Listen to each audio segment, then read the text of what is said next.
Hi, I'm Dr. Neal Barnard, and this is another episode of Awesome Vegans. Oh my gosh, I have missed you. It has been a while, and we have breaking news. What a week this has been for news, and I couldn't have a better guest with me today. I'm Elizabeth Alfano on Awesome Vegans. I couldn't have a better guest to walk you through the news than Dr. Neal Barnard. Doctor, thank you for being here. Great to be back. Yes, great to be back. That's right, we were here about a year ago.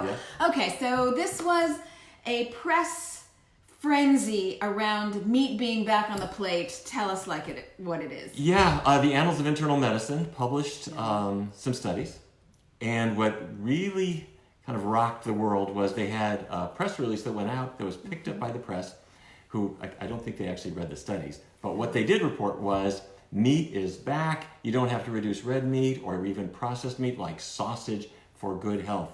And so some of the press was really kind of saying, don't worry, scientists must have been wrong all this time and so forth.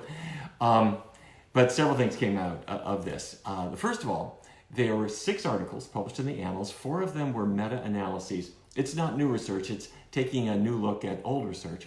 And what they showed is that if you reduce meat, it does in fact reduce your risk of cancer. Reducing meat also reduces the risk of having a heart attack. Reducing meat also reduces the risk of diabetes and stroke. But then they published a 5th study that said, well, but meat eaters like eating meat. I'm not making this up. Yeah, it couldn't be better than I'm not making this up. So then the final of these articles said, okay, so reducing meat will reduce cancer risk and stroke risk and all these things, but if you like meat, maybe it's just not worth it. The reduction in cancer risk and heart disease risk isn't worth the fact that you'll miss meat. And I guess that was it. Now, after that came out, frankly, every scientist in the world said, what are you talking about? Yes. People are already dumping meat. People are cutting back or eliminating all over the place. I mean, that's why there's a huge market for new veggie burgers and so forth, and new vegan restaurants on every other block. Meatless Mondays. Exactly. Program. People want us to do it. So they said, what are you talking about? People will change. But the other thing that then came out shortly after that is the New York Times did a piece and said, wait a minute, this is ringing a bell. The very same researcher, a Canadian researcher named Bradley Johnston, and the very same editor in the very same journal a few years ago did the very same release about sugar, saying sugar has no health issues whatsoever, don't worry about it. In effect, that was what the take-home message was. And they reported that the research was actually funded by McDonald's and other... I hadn't heard that. Oh yeah, it was funded by a group called ILSI, which is a huge consortium including McDonald's and soda manufacturers and everybody. And they had paid money to the people to do the sugar work. And so then when they got around to doing the meat work, they just left all that out and said, we're not going to disclose that. It was too long ago. Didn't affect us at all now. Anyway, I think where people are coming down to is that the meat industry and sometimes people's tastes would like to say there can't possibly be anything wrong with a double bacon cheeseburger, can there? However, fried in oil. Yeah. However, they are as unhealthy as they ever could be, and in fact, the new research even shows that cutting down is good, quitting even better. May I give my woman on the street perspective on this? Yes, please. Okay, so first of all, you couldn't get more comedic than somebody saying basically, look, people are lazy. They don't feel like changing. Oh, so we're just not going to tell them because that would be inconvenient. So if you have a tooth that's rotting, oh, nobody likes to go to the dentist. So just let your mouth rot. That's okay. We're just not going to bother you. Okay, so that's just comedic. And then also what you're saying is there's actually no new research here. These are Bradley Johnston, or Johnston Bradley. Bradley Johnston. Bradley Johnston. He is a researcher, but, anyone can make recommendations. That's what my takeaway was from this. Like, who is this person to make recommendations for the American public and Canadian public, actually, because he's Canadian? They have to pay the bills. They have to live with the pain. They have to live with the pills. So this is really, irresponsible, reckless, just to make recommendations that aren't based in fact. Well, I think it's okay for him to submit his idea, if he wants to. I just don't think anybody's ever going to give up meat. I mean, if that's his idea, fair enough. But what I think was really irresponsible was the journal, I have to say. I hate to say it. We think about journals as being sort of even-handed and careful and scientific, but the Annals sent out a press release that said new guidelines, as if it was something from the government or whatever. and then it said no need to cut down on red and processed meat for good health. And as you read through it, it's basically suggesting that this is sort of a done deal based on the very best science that there is. So the Physicians Committee actually went to the federal government, and we filed a complaint with the Federal Trade Commission because we said, according to federal law, that press release they sent around that was picked up constitutes advertising. And they were advertising this notion that is false, that if you just keep eating processed meat that you'll have good health.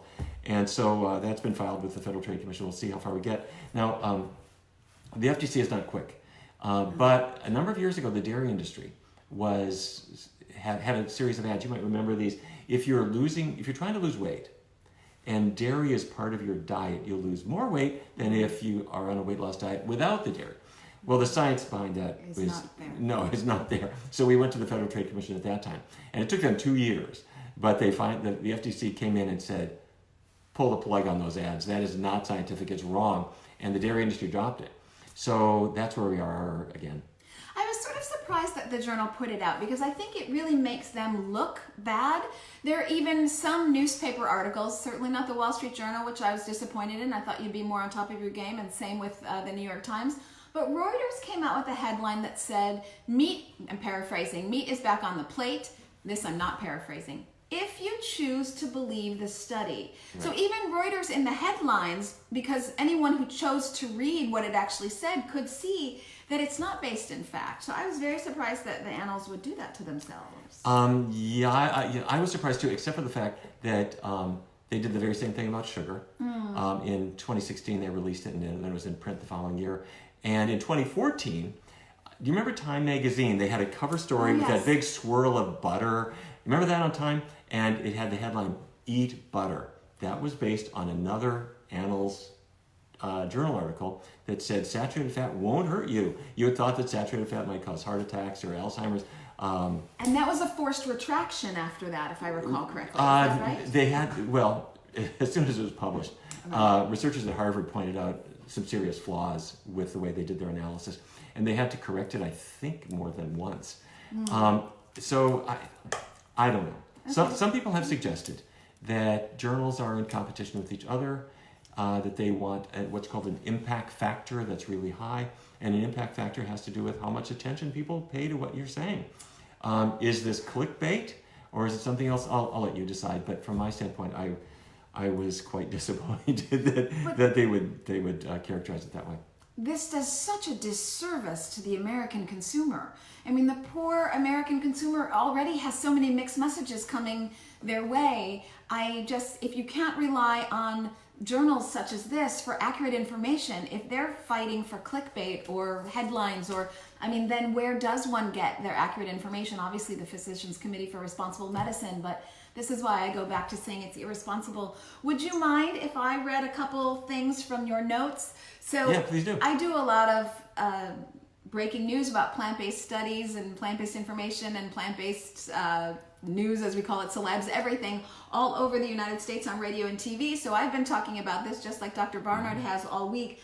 And from the Physicians Committee of Responsible Medicine, I'm just going to read some of the statistics of one of the studies that was in this compilation study. You decide for yourself if you think these numbers are significant to you as an individual.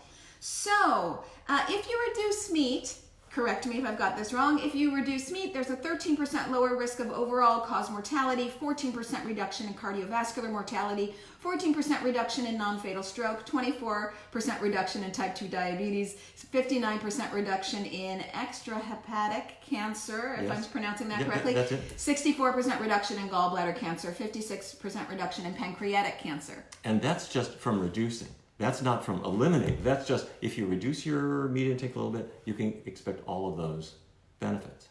So if you see numbers like 63%, 64% reduction in gallbladder cancer, and yet the recommendation of this panel was to say, oh, that's not important.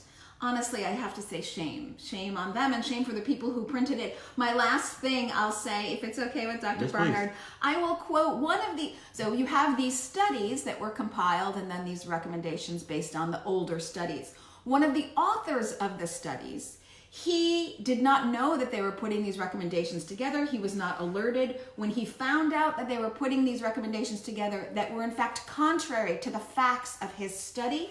He had this to say: I completely oppose this recommendation and worry about the lasting damage to public and planetary health. Yes. Yes. What happened was they did these meta-analyses where they crunched the numbers. They found all the benefits that you said. There were 4 of them, and all of them were kind of similar. Less cancer, less heart disease risk if you reduce meat consumption, and obviously even better if you quit entirely. But then it was the recommendations where they went crazy. They said, but you like it too much. Continue eating it. Don't inconvenience yourself. It's just a heart attack. Well, where I'm especially concerned is with children. Because you could say, well, our habits are strongly ingrained. The habits start over with each new generation. Each new child who starts school, if they're fed unhealthy foods, that's what they grow to like. But if they're fed healthful foods, they can have a very different life experience. So the idea that our culture is just a meaty culture and suck it up, from a medical standpoint, that makes no sense.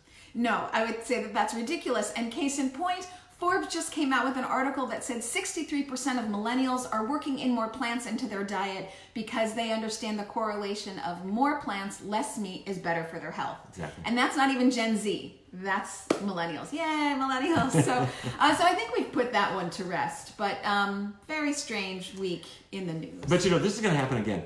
Industry has a lot of money, and industry likes to find ways of disguising what they're doing as science. And so one day it's eggs have cholesterol, but it couldn't possibly hurt you. The next day it's cheese has fat, but don't worry about it. And now it's meat, don't worry about the heart attacks. It'll be something else. And it's rough for people to keep on top of things. So at PCRM.org, we'll try to have that good information for you. Yes, I was just going to say the best thing you can do, because obviously your politicians do not have you in mind, you must advocate for yourself. Go to sources like PCRM, Physicians Committee for Responsible Medicine. There's also, may I say? Please. Dr. Dean Ornish. It's okay. Dr. Greger. Yes, of course, yeah. Yes. Yeah, Dr. Greger has Nutrition Facts. Yes. Which is really cool. Plantrition Project. It's out there. It's out there. There's lots of doctors advocating for a plant-based diet. Please just look into it. Advocate for yourselves.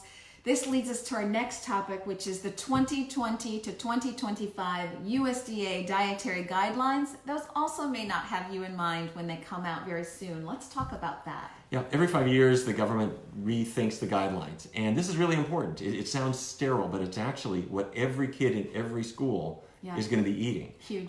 Every kind of food assistance program. And the nutrition guidelines from every other country kind of take their drumbeat from what the American guidelines are. And so they get together a panel, and the panel will hear testimony from a lot of people, including industry, unfortunately, and then they fashion these guidelines, and they get hammered by what the chocolate manufacturers want and what the Dairy Council wants. The and salt people. The salt people, the Sugar Association, Yes. and the liquor industry, and of course the National Cattlemen's Beef Association, the National Dairy Council. All these people are there encouraging that their products be front and center. But to their credit, I have to say that the guidelines have gotten better and better over the years.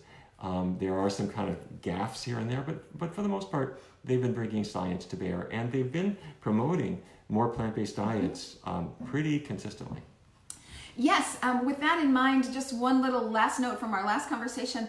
I think the American Medical Association came out against that study, as did the American Cancer Society come out against, which I think is why you're seeing the USDA work in more plants, as they're realizing that really a plant-based diet is very much becoming a mainstream diet for healthy living now. The American Medical Association actually passed a resolution it was it might have been 2018, where the House of Delegates said that this dietary guidelines for Americans should make it clear that meat and dairy products are just optional. They're not this requirement that you got to have milk every day, you got to have meat every day.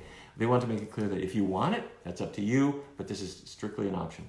And here's one more reason why you really want to get the facts for yourself and spend the time and look into these websites like Physicians Committee for Responsible Medicine. The USDA stands for the United States Department of Agriculture. It's a little bit of a conflict of interest. Within their marching orders, they have to promote agriculture, which is vegetables, but it's also meat and dairy. So just really look at the facts of how you can work in plants to your life to keep your cholesterol down, heart disease, type 2 diabetes.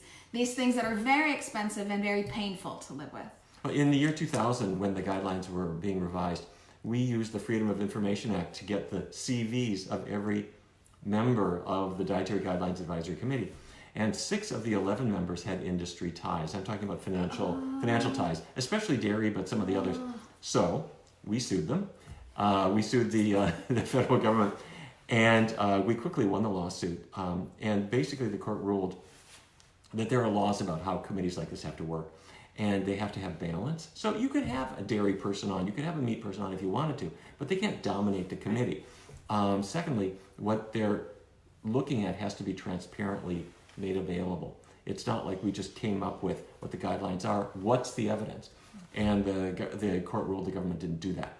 And so since that time, they've been getting better and better and better, and they've brought some pretty good scientists on to devise these. There's still a lot of industry influence, but it's getting better. Well, let's talk about some of that industry influence or misinfluence, if you will. I'm not saying that this is intentional, but it is a state of affairs for at least the advisory committee to the USDA Dietary Guidelines Committee. The advisory committee wasn't aware of, nor does it in its makeup represent the minority, which is now the majority if you put all the minorities together, minorities in the American population. So give us some of the stats about how Asian Americans and African Americans are lactose intolerant. Yeah, this has actually been a peculiar story. Lactose intolerance means I have a glass of milk, and then the lactose sugar that's in the milk is something I can't digest. And it ferments in your digestive tract, and you get cramps and bloating and diarrhea. And it starts maybe around, sometimes as early as 6-7 years of age. For some people, it starts a little bit later. But until the mid-1960s, it was thought to be uncommon. But that was when researchers started really testing all different groups. And what they found is that in whites, lactose intolerance was only about 15%. But in African Americans, it was about 70%. In Asians, 90%. Native Americans, in fact, every race other than whites, it was the rule. And so what they realized was, wait. It turns out that you should have the lactase enzymes that digest milk only up until the age of weaning, and then they go away. So anybody who drinks milk after the age of weaning is going to get sick. But about 15% of whites, that's still the case. The other 85% have a genetic mutation that they carry that keeps the enzymes in their digestive tract for a much longer period of time, so they don't get lactose intolerance, at least not so early. And apparently white people were making the rules. So they would say, the milk you should have is cow's milk. Here's the problem. This has gotten transformed into some pretty creepy laws. There is a law right now on the books that says, let's say a kid, 16-year-old kid, he's in high school. He's putting his tray on the lunch line and he's getting his choices for lunch. And the person behind the counter says, here's your cow's milk. They'll say, I can't have that. If I have that, I'm going to be in the bathroom all afternoon. I'm not making the debate club today. And he could say, well, do you have almond milk, soy milk, rice milk, anything? Macadamia milk? Cashew milk? Any alternative. By federal law, the school cannot offer him an alternative to cow's milk unless he brings a note saying, from a parent or a physician, saying that he has a medical condition or a disability. Now, wait a minute. This is the absolute norm. The lactose intolerance is normal. It is not a disability. And to point out these kids and say you've got to prove that there's something wrong with you in order for us to give you a product that won't make you sick is crazy. Now, I want to sing the praises of the American Medical Association again. They passed a resolution saying that law's got to change. And they want to recognize the fact that people should be able to have foods that won't hurt them. And that's true if you're a person who's lactose intolerant or not. You should be able to have those alternatives. Well, so what's interesting here is this isn't new science at all. It's been known since the 60s. But somehow the advisory committee seemed unaware of this. Help me understand that. Well, also there's a heck of a lot of lobbying that goes on. The provision I mentioned now is a federal law. It's not just a guideline. This is a law. It's going to require congressional action to change. Good luck with that. But on the other hand, people are understanding that diversity is is something that has to be taken seriously. And it's not as, I mean, frankly, there's no argument about it. We've just got to change these kinds of things. I expect it to be bigger. I expect this to, so the media can be frivolous and reckless, or it can be right on point. Now, this would be a story that is a media's dream. Dietary guidelines, are they racist? Right. I think there are many groups that are going to come out against this. African American communities have always, I'm speaking just from my personal experience here, they've always told me that they can't handle dairy, that this makes them sick. And just for the average woman on the street here, man on the street, when you say lactose intolerance, you think like, if it doesn't affect you, you might think like, oh yeah, there's that thing out there. But this is what it means.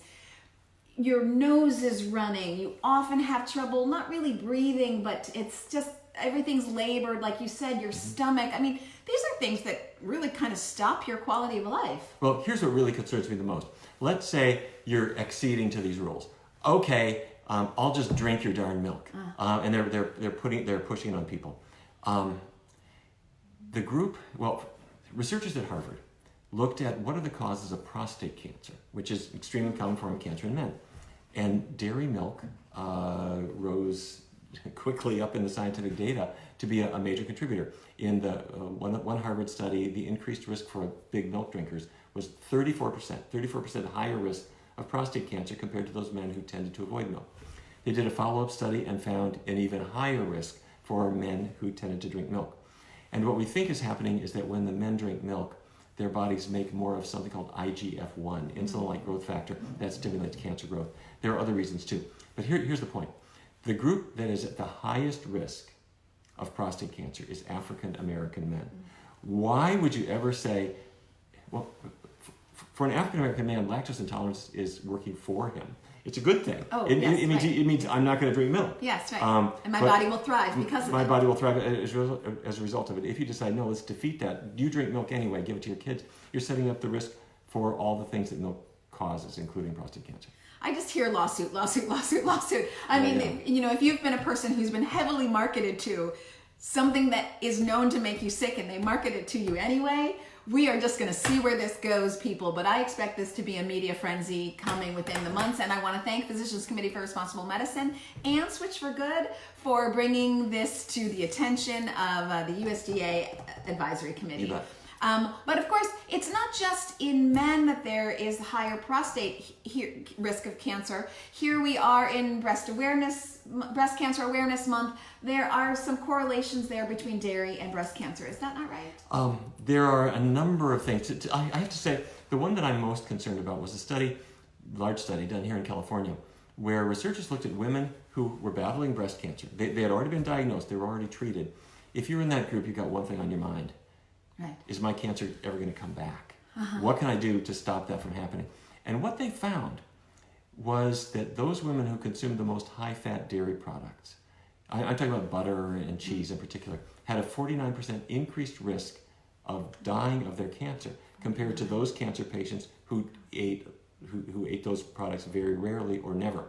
Now, what do you mean butter or cheese? I mean, how could that possibly relate to cancer? Well, butter comes from milk. Milk comes out of a cow. Cows make estrogens. The estrogens get into the milk, and when you take milk and transform it into cheese or butter, the estrogens go with the fat. Now, it's only a trace, but if you're having a trace of estrogen every time you butter your bread, or every time you have a cheese sandwich, yes. And Americans eat a lot of cheese, roughly 35 pounds of it a year. I'm talking about one person.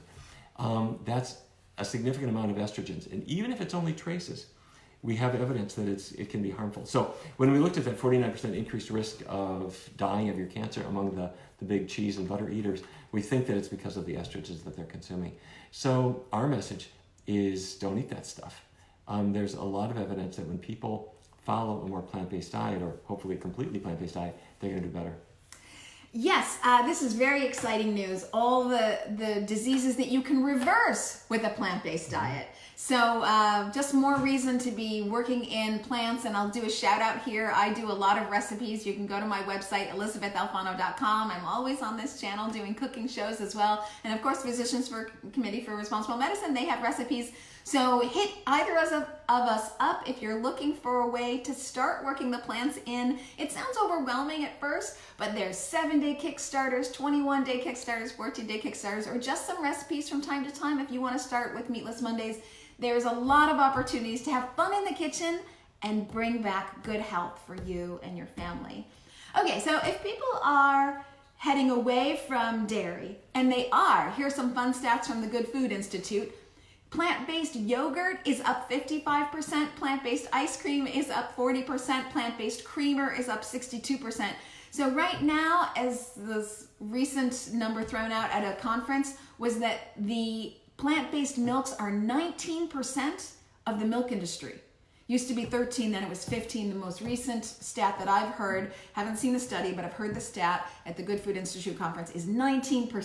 Well, so, you can see it yourself. Go to the grocery store. It Yeah, used to look be at all this- it used to be that there was all cow's milk and the soy was a powder you had to like mix Yes, up. yeah, And, you know, I mean, it's taking over a huge amount of market share, which is a good thing. Yes, right. So, and that makes sense because we've just told you that 65% of all Americans and much higher in minority communities are lactose intolerant. So this is making sense. But if people are switching from dairy, they might be working in soy milk. Okay. So, oh my gosh, for once and for all, can we put to bed the soy argument? Is it good for you? Is it bad for you? I know the answer, but please. Oh, I'm glad you raised that because a lot of folks have been confused about that. Let's walk through this. In 1931, researchers, I think it was 31, somewhere around there, researchers found that soy products contain what are called isoflavones. And the isoflavones, some of them like genistein is one, they seem to attach to the estrogen receptor in your body.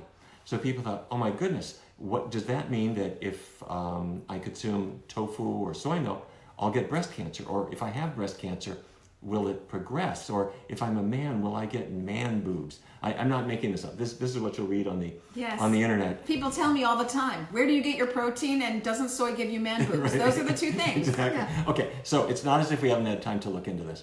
And first of all, with regard to cancer, researchers have taken time to study this. And they've compared women who consume no soy at all to women who consume a lot of soy.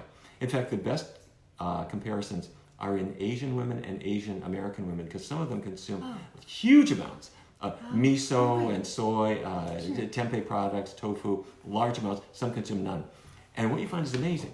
Those women who consume the most soy products don't have more cancer risk. They actually have about 30% less risk of developing breast cancer. And then at least 5 studies have looked at women who had breast cancer already. And those women who consumed the most soy didn't have more progression.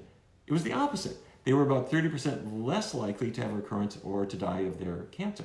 So soy does seem to affect cancer risk. It reduces the risk of developing breast cancer, and it also reduces the risk of dying of it for people who have it.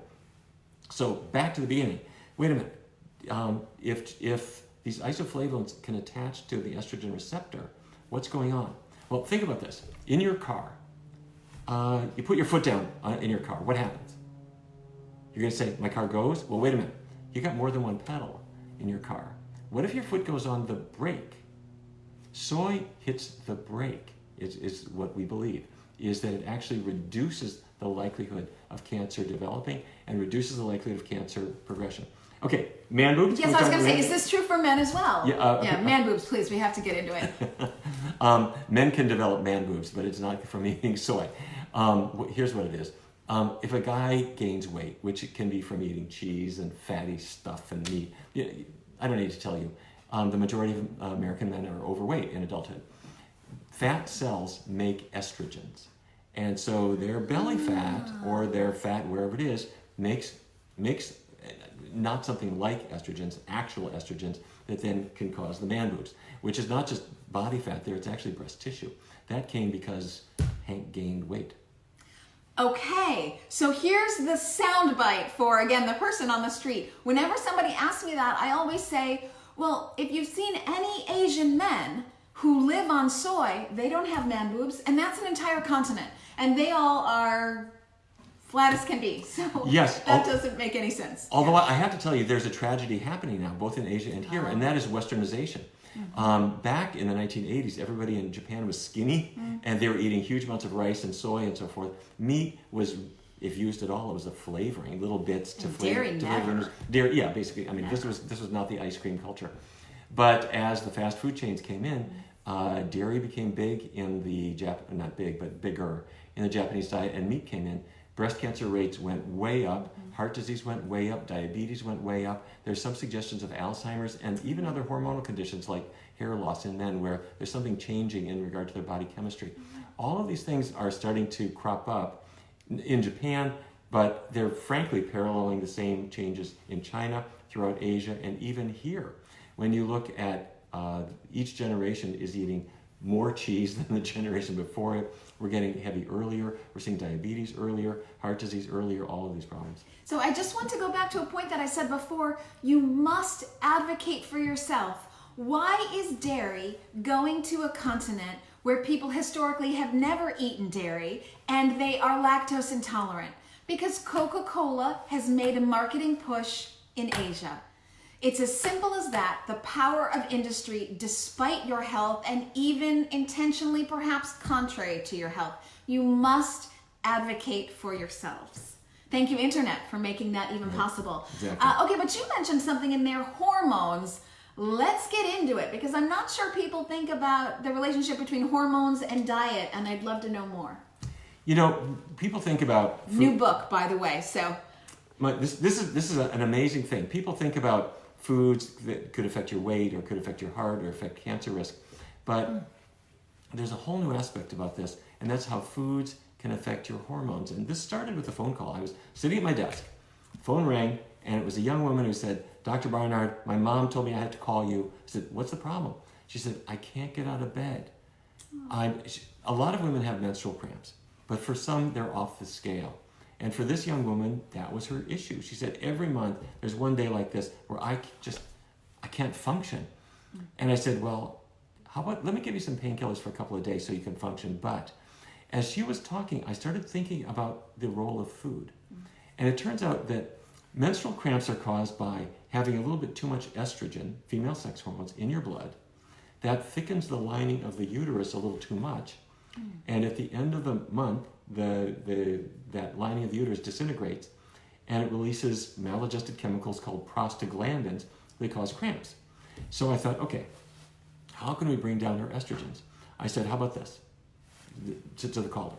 For the next 4 weeks, no animal products at all, keep oils to a bare minimum, foods as natural as possible, and see how it goes. She called me back 4 weeks later and said, this is amazing. My period arrived, 0 symptoms.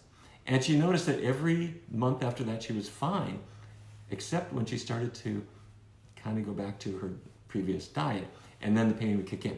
So that was one person. So I was taken by that, and I did a research study with our colleagues at Georgetown University. We brought in a large group of women. They all had moderate to severe, what we call dysmenorrhea, or cramps. And what we found is that a low-fat vegan diet makes the pain shorter in duration, doesn't last as long, but less in intensity on average. So for some women, the effect was enormous, others not so much, but on average it was much more manageable. But even before their periods arrived, the women would say, I'm feeling different physically. The bloating and water retention greatly reduced, and also mood changes reduced as well. So the point being that, yes, you can go to the store, and you can buy lots and lots of painkillers and take fistfuls of them. Doctors can prescribe hormonal treatments for you. But if the cause is on our plate, that's a great thing to address. So we've talked about this before on this show. It is very expensive to be sick. Doctor's visits, tests, pills, not to mention the inconvenience, and it's just a life of pain. So if you can fix it 3 times a day, all the power is on your plate. This book is coming out in February. Do I have that right? Yeah, it's Your Body in Balance, coming out in February. Your Body in Balance by Dr. Neal Barnard, Hormones, Health, and the Science of Food. So that's wonderful. There's one other piece of this. Let me mention, if you don't mind. We talked about the pain that people go through. In this study that I was describing, where we brought in women with menstrual cramps, we asked all the participants to not use any kind of hormonal medications during the trial, because that would be a confounder. And so that included birth control pills. If they were sexually active, we said, please use some kind of contraception other than birth control pills because those hormones will goof up our study. One of the women said, don't worry about me. My husband and I haven't used any kind of contraception for years because she said, I'm infertile. I don't ovulate. The second month of the study, when she'd been on the vegan diet for 2 months, she came into our center and she said, I got good news and I got bad news. I said, what is it? She said, I've got to drop out of your study because I'm pregnant. Oh my gosh. So, oh my gosh, I love that story. The point being, this is a true story. The point being, she had changed her diet, her hormones got into better balance, and this whole idea of I'm infertile, there's nothing I can do, and you know what this is like. People spend huge amounts of money. Oh my gosh. Yes. And they get all kinds of treatments and they're monitoring themselves and they're turning natural reproduction into this sterile exercise. Anyway, I about 8 years later, I was lecturing in a different city and she came to my lecture with her 3 kids. And it's astounding to think what can happen. I've also told the story about Catherine Lawrence, who you may know. Catherine Lawrence is one of our Food for Life instructors. And Catherine Lawrence first walked into this because she was an aerospace engineer. And she was in Iraq. And she came back to the U.S. And when she got back, her friends basically said, what foods did you miss while you were in Iraq? Over in Iraq, you don't get any of your normal favorites. And she said, you know what I miss? I miss cheese. Macaroni and cheese and so on. She tucked into cheese like crazy. Cheese snacks, those mac and cheese dinners. She gained weight, but she also started to develop pain in her abdomen, especially with her cycle. And it got worse and worse and worse and worse. The doctor did a laparoscopy, which is you look into the abdomen through a little hole. And so the doctor made a little slit in her abdomen and looked around, and he sewed her up, sent her to the recovery room, and wrote down in the chart endometriosis. Endometriosis is a condition where the cells that line the uterus have sneaked out, and they're implanting all around your abdomen, and they swell up and they hurt. And they also will strangle the fallopian tubes, so you get infertility as a result. And this is what she had. And so the doctor tried various hormonal treatments and painkillers, but nothing was working for her. And she was getting worse and worse.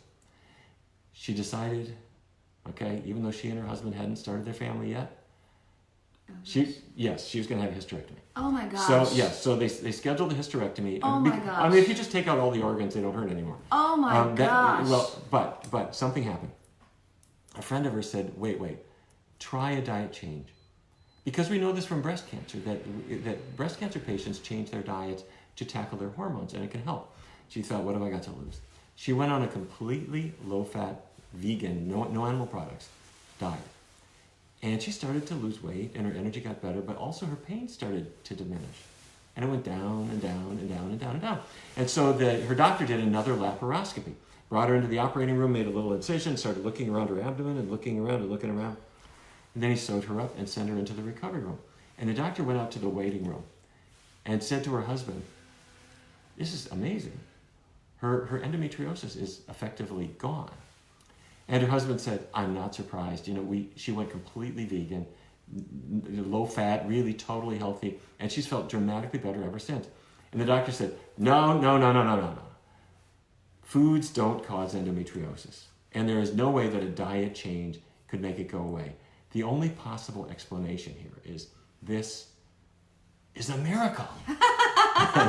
So, I love it when someone of science says, I don't have the science, so I'll call it a miracle. Can you believe it? Anyway, Catherine has 3 kids now. Oh my gosh. No, she never had the procedure. Her endometriosis went away. She's got 3 kids. And she joined us to be one of our Food for Life instructors. But my point is, here's my point. Yes, you could change your diet to be kind to animals. That's a really good thing. To help the earth, that's a great thing. To reduce your weight or to prevent heart attacks or these kinds of things, that's all great. But if just from day to day you just don't feel good, you can't do anything. Now is the time to use all these diet changes that nobody ever talked about before.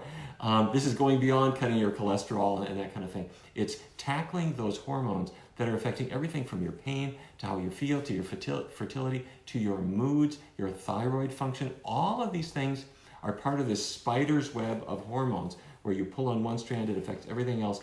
And I want to show you in your Body in Balance how to choose the foods to get back to the life that you want.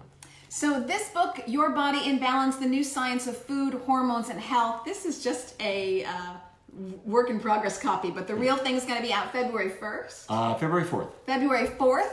So that's when this podcast is going to be out on iTunes and WGN Radio and Vegan Magazine and my site, ElizabethAlfano.com. So we'll be letting you know February 4th when this hits the stands and Amazon.com, of course. The good news about this, if you feel overwhelmed at all, the good news about this is that this actually empowers you. So I know in first stance it might seem like, oh my gosh, now this is one more thing I have to tackle, and my diet for hormones, and I was doing it for heart before, and now there's just so much going on, and the misinformation, and how do I take it all in? The good news is that you don't have to go to school and study. You don't have to stop your life. You don't have to go to Washington, D.C. and advocate on the mall. You can do all of this from the internet in your home. Hit me up for recipes. Hit up Dr. Barnard for recipes. You can very quickly change your life, and you control it all. Not the marketers, not the government. You can quickly empower yourself by just changing your diet. You'll feel so much better on so many different levels. It's remarkably easy to do. Nobody's going to tell you to cut calories or avoid carbs or do a ketogenic this or that. You don't have to do any of those things. It's simply a question of looking at the foods that you choose and letting them gently readjust your body chemistry in a good way. The other benefit of it, it's fast. I'm not talking about 8 weeks to wellness. I'm talking about things that you're going to feel right away. So you're going to feel better in like 4 days, and you're going to see dramatic changes in your weight and your numbers if you're looking at those on a monthly basis in like 3 weeks. Yes, and you'll discover that all the things will fit in sync with other things in your life. If you want to get your cholesterol down, if you wanted to lose some pounds, the same foods that will readjust your hormones will also help you with those things too. So I have a quick question on hormones, and then I'm going to get to my end quiz of the interview. My last question on hormones is, so you're talking about women who haven't hit menopause for the most part, but some of my girlfriends are saying things like, my mood swings are off the charts, and I don't feel like myself, and I'm going crazy, and any hints about how to help those things? Hints, yes. I don't think we have the definitive answers, but I'll tell you a couple of things. The first was, we drew a lesson from Japan. We were talking earlier about how Japan had been westernizing, and as cheese and meat came in, they started having a lot of health issues. One of the health issues that they developed was menopausal symptoms. There was no Japanese word for hot flashes. They didn't have it very much. And when gynecologists would talk to women about what did you experience as you went through the change, they would say, oh, my shoulders hurt a little bit, but it wasn't like massive hot flashes happening all the time.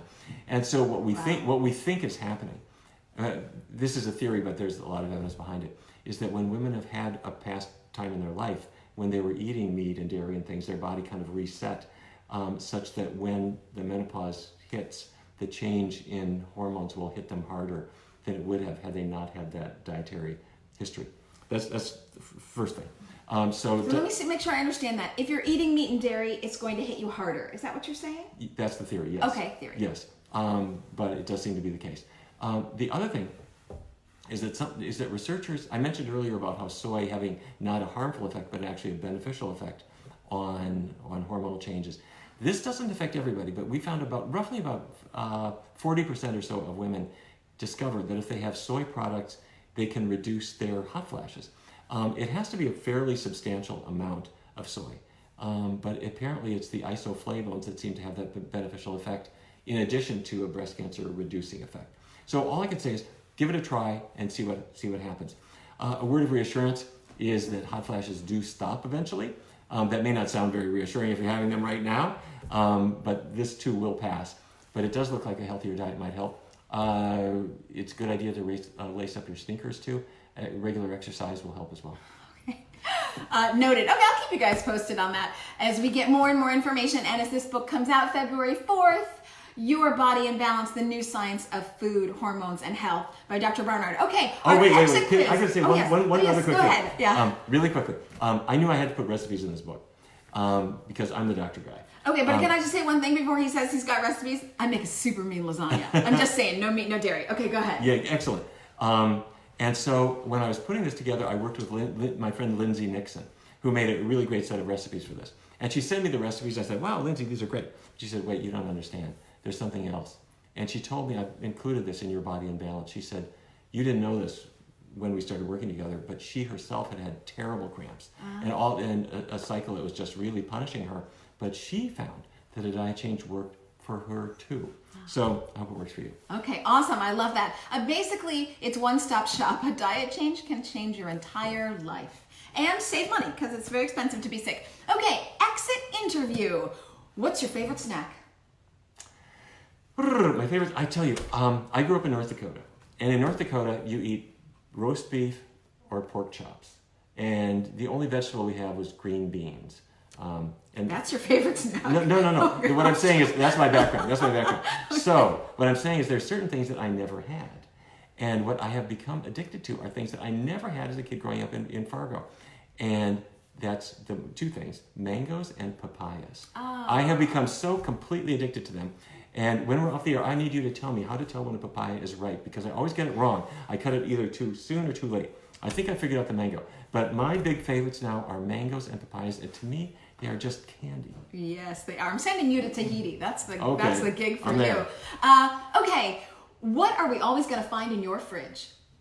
In my fridge, well, the mangoes and papayas are outside of it. In my fridge, I always have lots of green leafy vegetables, the cruciferous vegetables, of course you do. Like broccoli. And I often have frozen broccoli. Now my fresh food friends will say, "Wait a minute, you got frozen? That's terrible." Well, the reason is I travel all the time, and if I buy a lot of fresh broccoli, when I get back home, it's all like rubber. So I get the frozen ones, and it's in my freezer, and it's ready when I am. I'll just do a shout out, no GMO organic when you can, people. I think that's always a good thing. I'm with you 100%. Yeah, soy as well. Really try to look for that organic soy, because we're talking about soy and how great that can be for you. Yes. Okay, you do travel a lot. You're super busy. You come home late from the airport. You walk through the door. What's the one meal you can make in 10 minutes? It's always good. It's your go-to. That's a great one. Well, for me, there's always 4 food groups. And so there's grains and beans, which to me, those two are kind of for earlier in the day, not for really late usually. Really? So vegetables and fruits for me are my more light kinds of things. So if it's super late, I'm just going to have something rather modest. So I'll have typically I'll have some kind of fruit dish, and then I hit the hay. But I want to tell you, I also have a rule, which is I don't stay up. I'm not one of these stay up till 1 o'clock in the morning guys. 10 o'clock, my light is out. Okay.